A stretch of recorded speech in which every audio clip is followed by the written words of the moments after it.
கனவாய் கலைந்தே நீயே. இவர் வந்து உங்களுக்கு எல்லாருக்குமே இவரை தெரிஞ்சிருக்கும். யார் சார் இவரு? இவரை தெரியல. இவர் தான் வந்து பில்லாராம். இவர் இன்ஸ்டாகிராம் நல்லா ஒரு ரொம்ப பிரபலமாக உள்ள ஒருத்தர். இவர் வந்து ஒரு ஒரு டாடா ஏசி கார் வச்சுருப்பார். நீங்கள் பார்த்துருப்பீங்க. சீச்சி, அது காருன்னு சொல்லக்கூடாது, அது வந்து அவர் பொண்டாட்டி. அதாவது ஒரு பொண்டாட்டியாக ஒரு காரை வச்சுருப்பார். ஒரு டாடா ஏசி வச்சுருப்பார். அந்த டாடா ஏசியை வச்சு அவர் பண்ணுறதெல்லாம் நீங்கள் பார்த்தீங்கன்னா பயங்கரமாக இருக்குங்க. இந்த டாடா ஏசிக்கு சேலை கட்டுறது என்ன, ஜாக்கெட்டு போடுறது என்ன, பாவாடை கட்டி வர்றது என்ன, சுற்றி ஒரே கூத்தா இருக்கும். அப்படி ஒரு அமக்கலமாக அதை வச்சுருந்தாப்புல. அதனால் பல டிரைவர்களும் வந்து அவரை வந்து விமர்சனம் பண்ணாங்க, ரொம்ப கமெண்ட் பண்ணாங்க, ரொம்ப இது பண்ணாங்க. அதை வேற ஞாபகப்படுத்திட்டீங்க. நெஞ்சமெல்லாம் பொண்ணு அறக்கு தம்பி. அந்த அளவுக்கு இவர் வச்சுருந்தாப்புல. சொந்தமாக ஒரு அந்த வண்டி இல்லைன்னா அவர் இல்லைங்க. அந்த அளவுக்கு ஒரு இதாக அந்த காரை வச்சுருந்தா, அந்த டாடா ஏசி வச்சுருந்தாப்புல. அதில் வந்து ஒரு ஸ்பின்னிங் மில்லில் வந்து அந்த காரை வச்சு ஒரு டிரைவராக வேலை பார்த்தாரு. சரி. ஆனால் அது என்னமோ தெரியல, யார் கண்ணு பட்டுச்சோ இல்லை எவன் வாய் வச்சானோ இல்லை என்ன செய்வனை செஞ்சாங்களோ தெரியல, அந்த வண்டியை வந்து ஆர்டிஓலேருந்து தூக்கிட்டு போயிட்டாங்க. எப்பனே சொல்லவே இல்லை. என்னன்னு? அதாவது ஆர்டிஓ, அதாவது போக்குவரத்து துறையிலேருந்து தூக்கிட்டு போயிட்டாங்க. ஏன்னு கேட்டப்போ வந்து இந்த மாதிரி அவரை வந்து அந்த வண்டியை தூக்கிட்டு போன உடனே அவருடைய மனசு தாங்கலை, அழுது கத்தி கதறி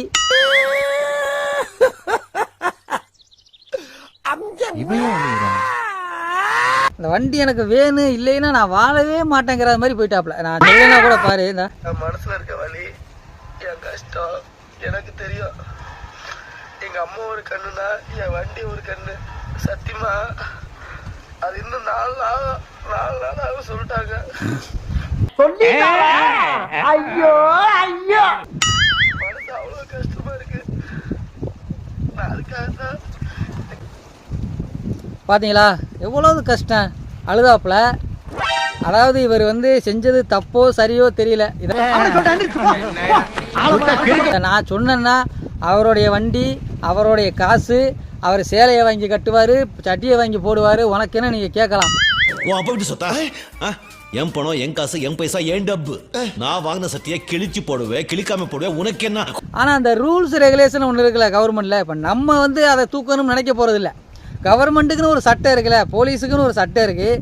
அந்த சட்டப்படி வந்து இந்த மாதிரி நிறையா துணிமணியாக கட்டி சுற்றி இந்த மாதிரிலாம் பண்ணியிருந்தாலோ, அது போக முக்கிய காரணம் வந்து அதுக்கு ஒரு லைட்டு ஒன்று போட்டிருப்பாரு பாருங்க. அதை பற்றி மட்டும் தயவு பண்ணி யாரும் கேட்காதீங்க.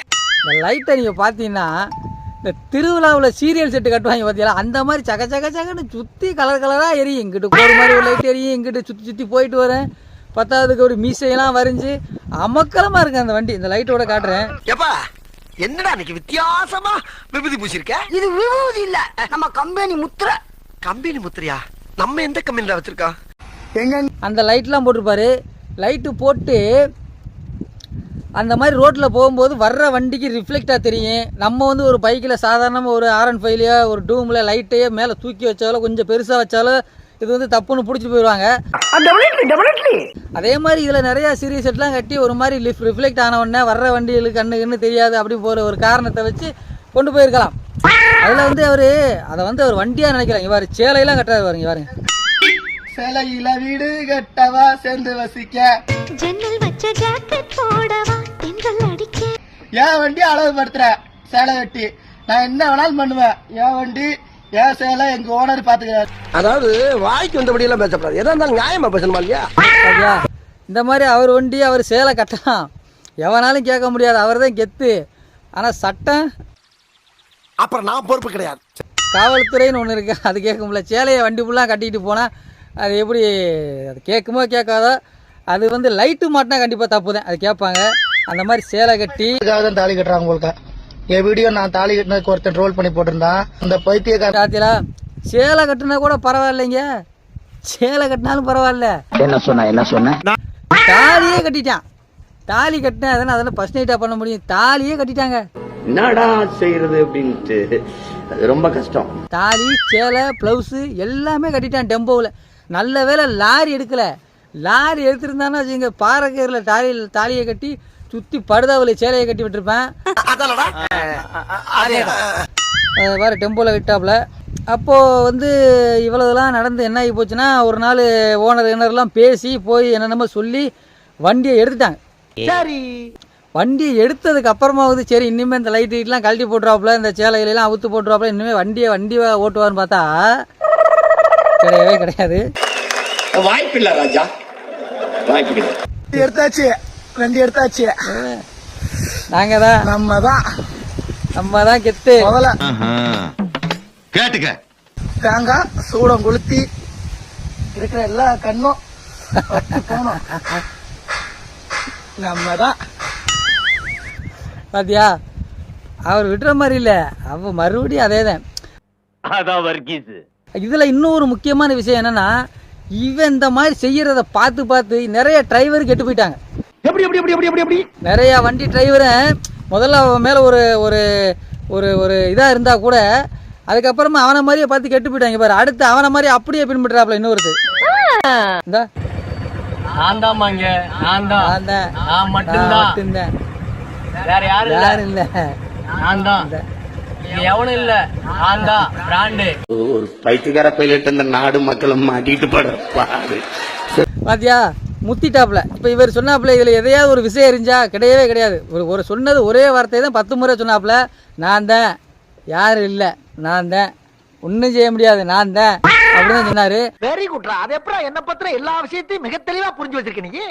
அவனை பார்த்து இவரும் வந்து இப்படி ஆகிட்டா. அப்படிங்க பாரு, அடுத்து பாருமா, சென்னையில் இருக்கிறேன், குளிச்சுட்டு வந்துட்டேன், லோடு ஏற்றிட்டாங்க, பாம்பேக்கு ஏற்றிருக்கேன், போனா கிளம்பணும், இன்னும் அட்வான்ஸ் போடலம்மா, கிளம்பிடுவேன் நைட்டு. இது அடுத்து இவன் என்ன பண்ணிட்டான்னா, வீட்டுக்கு லோடு ஏற்றுனது, சாமாட்டு கொட்டினது, சாப்பிட்டது முதக்கறி சொல்லிட்டேன். அம்மா சாப்பிட்டம்மா, நான் தான், சோறு சாப்பிட்டேன், நான் தான், லோடு ஏற்றிட்டேன், நான் தான். பைத்தியமாயவே ரொம்ப நேரம் நல்லா பேசிக்கிட்டானையா. நான் தான், அவன் தான் லோடு ஏற்றினா சாப்பிட்டேன். அதையும் அதை பார்த்து இவன் ஒரு வீடியோ வந்து அடுத்து ஒருத்தன். காலையில் லோடுக்கு வந்துட்டேன், நம்ம ஃப்ரெண்டோட கம்பெனிக்கு ஏற்றிக்கிட்டு இருக்காங்க தள்ளு வண்டி. அண்ணா பாருண்ணா இங்கே காய் சொல்ல. அடுத்து அதான் கெத்து ரொம்ப நாளாச்சு வீடியோ போட்டு லோடு ஏற்றிட்டு இருக்காங்க. நம்ம வண்டி இந்த ஜேசிபிலாம் லோடு ஏற்ற போகுது, வண்டியை பாயிண்டில் வச்சுருக்கேன். பார்த்தீங்களா, இதை பார்த்து பல டிரைவர்கள் வந்து அவனை மாதிரியே இந்த இது நான் தான் லோடு ஏற்றிட்டேன், நான் தான் சாப்பிட்டேன், நான் தான் இந்த லோடு ஏற்றுற வண்டி, நான் தான் கெத்து, ஒன்றும் செய்ய முடியாது. இவனை பார்த்து வந்து எல்லாருமே ஒரு இது பண்ணிட்டாங்க. இதே மாதிரியே இன்னொரு விஷயம் இருக்குது. இதே மாதிரியே ஒரு 2 ஜோடிகள் போடுவாங்களா, அது என்னது, இதோ உங்களுக்காக. இதை பார்த்து ஒரு 7-8 பேருக்கு மேலே இதே சேமா பண்ண ஆரம்பிச்சிட்டாங்க. வெக்கமே இல்லையா? கிடையவே கிடையாது. அக்கா ரியான் தம்பிக்கு நீங்களும் அண்ணனும் ஒரே நேரத்துல முத்தம் கொடுங்க. கண்டிப்பா பண்றோம், இதோ உங்களுக்காக. இதுதான் வந்து முதல்ல இவங்க தான் இதை சொன்னது. இதை பார்த்துட்டு இப்போ ட்ரோலும் இதே மாதிரியே வந்துருச்சு. இது மாதிரியே மற்றவங்களும் போட ஆரம்பிச்சிட்டாங்க. ஓ அப்படியா விஷயம். வரிசையா ஒருத்தர் மட்டும் இல்லையா. அக்கா உங்க மாமியார் சாப்பிட்ற சாப்பாட்டுல உப்பள்ளி கொட்டுங்க, இதோ உங்களுக்காக. இப்போ இது வந்து இதாக தான் ஆகிப்போச்சு. இது நெசத்துலேயும் பண்ண ஆரம்பிச்சிட்டாங்க. அக்கா உங்கள் மாமியார் சாப்பிட்ற சாப்பாட்டில் விஷத்தை கொட்டுங்க, சீனியை கொட்டுங்க, உப்பை கொட்டுங்க. இது நிறைய பேர் வந்துருச்சு. இது ரியல்லையுமே நிறையா வந்துருச்சு. ஆம், ஒருத்தர் ஆரம்பித்த உடனே அதை பின்பற்றியே வராங்க. இதில் மட்டும் வேற விஷயத்தில் பின்பற்ற மாட்டாங்க. அது அனாவசியம். அண்ணா அருள் அண்ணா முடிய வச்சு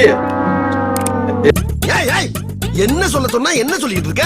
அண்ணா அக்காவை கூட்டிட்டு ஷாப்பிங் போயிட்டு வாங்க, இதோ உங்களுக்காக. நல்லாதான் பேசிட்டாங்க பாருங்க. இவர் ராஜபிரியன் வந்து இதுக்கு முன்னாடி வரைக்கும் நல்லா தான் பண்ணிட்டு இருந்தாப்புல. அது எதோ வாங்க பார்க்கலாம் அப்படிங்கிற மாதிரி ஒரு இது செஞ்சுக்கிட்டு வந்தாப்புல. என்னது, ஒருத்தன் பல்லு விளக்கலாங்கிறத கண்டுபிடிக்கிறதுக்கு ஒரே ஒரு பலூன் போதுமா? வாங்க ட்ரை பண்ணி பார்க்கலாம். இப்போ பாரு அப்படியே மாத்திட்டாப்புல. அடுத்து இதோ உங்களுக்காக, இதோ உங்களுக்காக. இது அப்படியே பரவி இதே மாதிரி ஒன்று அப்படியே எல்லாத்தையுமே செய்ய ஆரம்பிச்சிட்டாங்க. ஸோ அந்த பையனுடைய வண்டி கிடைச்சதுக்கு நன்றி. காலம் வாழ்க, நோய் நொடி இல்லாமல் வளர்க. இனிமேல் வந்து அவர் நிறையா லைட்டு கட்டாமல் நார்மலாக லைட்டு கட்டி ஓட்டினா எந்த காவல்துறையும் ஒன்றும் செய்ய மாட்டாங்க. அவருக்கு வண்டி கிடைச்ச வரைக்கும் நம்ம பாராட்ட அவருக்கு தெரிவிச்சுக்கலாம். அதுபோக அவர் மாதிரியே வளர்ந்து வர எல்லாரும் வந்து இந்த மாதிரி லைட்டுமாக கட்டி வண்டியை பண்ணாமல் இந்த மாதிரி வெறும் ரீல்ஸ் மட்டும் போட்டால் யாரும் எதுவும் கேட்க போகிறதில்ல. ஸோ அடுத்து உங்களுக்கு ஒரு வீடியோட வரேன்.